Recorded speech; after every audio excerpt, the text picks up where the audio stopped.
seed. And so cohort 2015, I want you to turn to your gardeners and simply say thank you.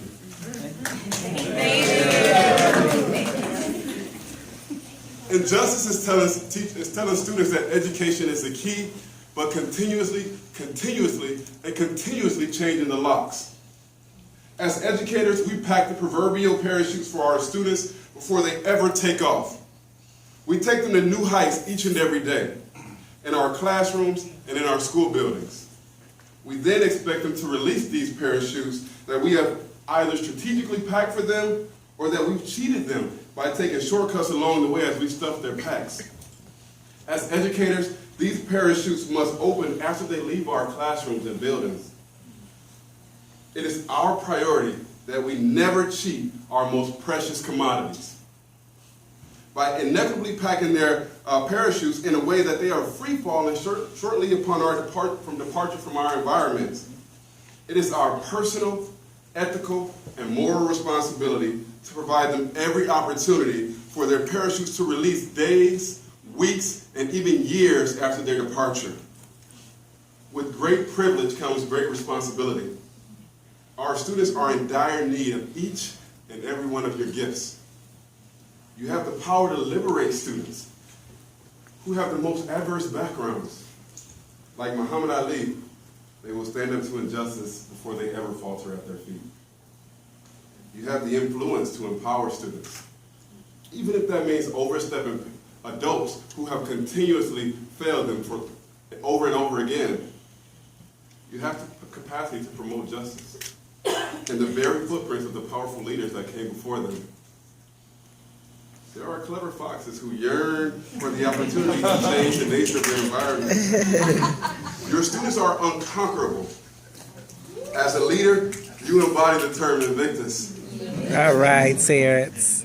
If only we knew just how strong we were, we would walk hand in hand with our students and be the Fred Shuttlesworth of their needs. We must not wait until morning comes.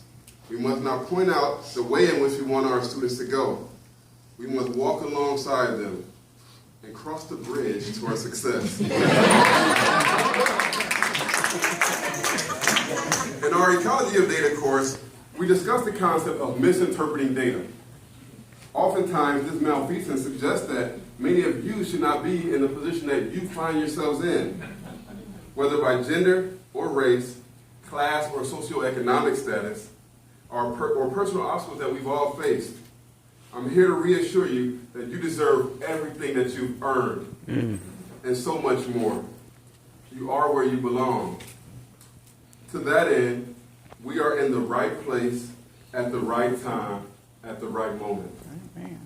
I'm a firm believer that nothing ever occurs by happenstance.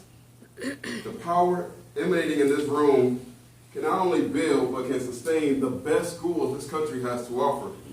What we've learned not only from our professors, but from our classmates as well, was truly an intentional moment in each and every one of our lives.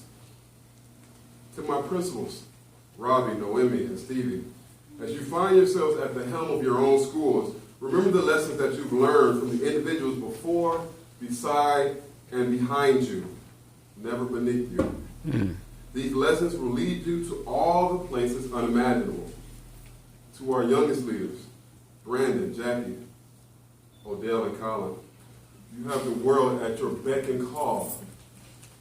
The fire that burns inside of each and every one of you is untouchable. As you blaze trails, don't forget us. As educational leaders, remember our responsibilities as outlined by Sarah. We are responsible as human beings, admin leaders, educators, and citizens. We are responsible to students, parents, our superiors, and to the community and world. We are responsible for creating authentic relationships, creating healthy environments, and creating space where we practice virtue. That brings me to my closing quote by Desmond Tutu. If we are neutral in situations of injustice, you have chosen the side of the oppressor. As educational leaders, we have chosen to engage, stand up to, and fight to end oppressive politics of school as we know it. Congratulations. I love you. And from the bottom of my heart, you're powerful.